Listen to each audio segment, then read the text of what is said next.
Tout être vivant doit lutter contre les autres êtres vivants qui veulent le manger. C'est pourquoi la vie multicellulaire a évolué pendant des milliards d'années et a trouvé des moyens de se défendre. Aujourd'hui, les humains disposent d'un réseau de défense sophistiqué, comme des barrières physiques, des cellules de défense et des usines d'armement. Mais l'une des défenses les plus importantes de notre corps est largement méconnue, le système du complément. Il a évolué il y a plus de 700 millions d'années et constitue une armée de plus de 30 protéines différentes qui travaillent ensemble pour arrêter les intrus. En tout, environ 15 trillions de ces protéines saturent chaque fluide de votre corps en ce moment même. Ces protéines constituent l'une des armes les plus efficaces dont nous disposons pour lutter contre les envahisseurs. De nombreuses autres parties du système immunitaire ne sont là que pour activer le système du complément. Mais ce système est aussi très dangereux. Imaginez que vous ayez des billions de petites bombes dans votre sang qui pourraient exploser à tout moment. Nos cellules utilisent donc de nombreux mécanismes pour empêcher le complément de les attaquer accidentellement. D'accord, qu'est-ce qu'il fait exactement et qu'est-ce qui le rend si dangereux ?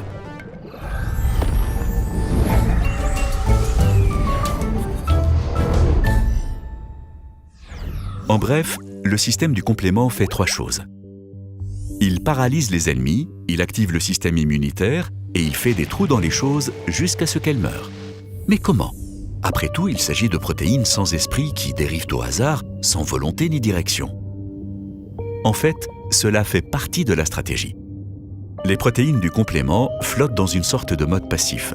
Elles ne font rien, jusqu'à ce qu'elles soient activées et changent de forme. Dans le monde des protéines, votre forme détermine ce que vous pouvez faire ou non. En effet, la forme détermine ce avec quoi vous pouvez interagir et comment. Par exemple, dans votre forme passive, vous pouvez ne rien faire. En revanche, dans votre forme active, vous pouvez par exemple modifier la forme d'autres protéines, c'est-à-dire les activer pour qu'elles puissent en activer d'autres. Des mécanismes comme celui-ci peuvent déclencher des cascades qui se propagent très rapidement. Imaginez les protéines du complément comme des millions d'allumettes très proches les unes des autres. Si l'une d'entre elles prend feu, elle enflamme celles qui l'entourent, elles en enflamment d'autres, et soudain, c'est un grand incendie. Montrer les mécanismes réels du système du complément est un peu compliqué et fastidieux. Nous allons donc simplifier. Imaginons que vous vous coupiez et qu'un tas de bactéries pénètre dans la plaie et s'infiltre dans les tissus environnants. L'attaque du complément commence par le C3. C3 est la première allumette, l'étincelle initiale qui va allumer notre feu. Pour ce faire, le C3 doit passer de l'état passif à l'état actif. C'est complexe, mais disons que cela peut être aléatoire, par l'intermédiaire d'autres protéines du complément qui se lient à des ennemis ou par l'intermédiaire d'anticorps. Tout ce qu'il faut savoir, c'est que le C3 se divise en 2 protéines plus petites, C3A et C3B, qui sont maintenant activées. L'une de ces parties, la protéine C3b, est comme un missile chercheur spécialisé dans les bactéries, les champignons et les virus. Elle a une fraction de seconde pour trouver une victime, sinon elle sera neutralisée par les molécules d'eau. Si la C3b trouve une cible, elle s'ancre très étroitement à sa surface et ne la lâche plus. Ce faisant, la protéine change à nouveau de forme.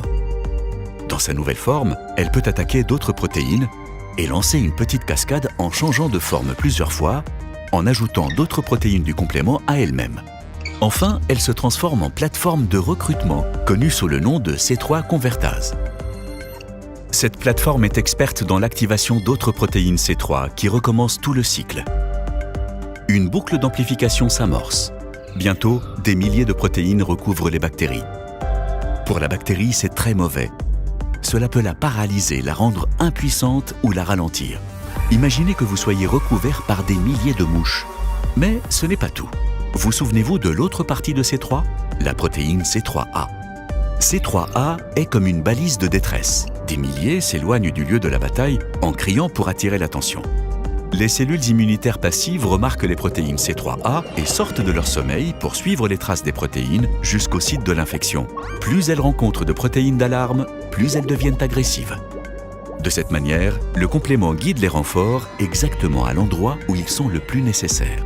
Jusqu'à présent, le complément a ralenti les envahisseurs et appelé à l'aide. Maintenant, il commence à aider activement à tuer l'ennemi. Les premières cellules immunitaires à arriver sur le champ de bataille sont les phagocytes, ce qui signifie cellules qui vous avalent, vous enferment dans une minuscule prison et vous tuent à l'acide. Mais pour avaler un ennemi, elles doivent d'abord l'attraper. Et ce n'est pas facile, car les bactéries préfèrent ne pas être attrapées et sont glissantes.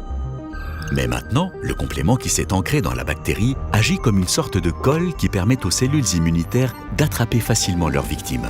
Mais il y a mieux. Imaginez que vous soyez à nouveau couvert de mouches.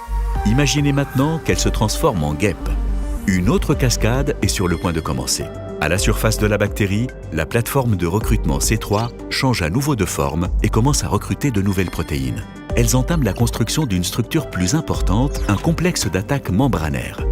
Pièce par pièce, de nouvelles protéines en forme de longues lances s'ancrent profondément dans les membranes des bactéries, jusqu'à ce qu'elles y fassent un trou impossible à refermer. Les fluides se précipitent dans la bactérie et ses entrailles se répandent. Elles se vident de leur sang. Les bactéries restantes sont mutilées et distraites par le complément et rapidement prises en charge par les cellules immunitaires qui arrivent. L'invasion a été tuée dans l'œuf avant qu'elle ne devienne dangereuse. Vous ne l'avez probablement même pas remarqué. Mais si les bactéries n'apprécient guère le complément, les ennemis contre lesquels il pourrait être le plus utile sont en fait les virus. Les virus ont un problème. Ils doivent voyager d'une cellule à l'autre. À l'extérieur des cellules, ils espèrent tomber par hasard sur une cellule à infecter. Ici, ils sont complètement sans défense. Le complément est capable de les intercepter et de les paralyser afin qu'ils deviennent inoffensifs et qu'ils guident le système immunitaire pour qu'il les dévore. Sans le complément, les infections virales seraient beaucoup plus mortelles. Mais alors, si nous disposons d'une arme aussi efficace, pourquoi tombons-nous malades ? À la guerre, les deux camps s'adaptent. Par exemple, lorsque le virus de la vaccine infecte une cellule, il la force à produire une protéine qui bloque l'activation du complément.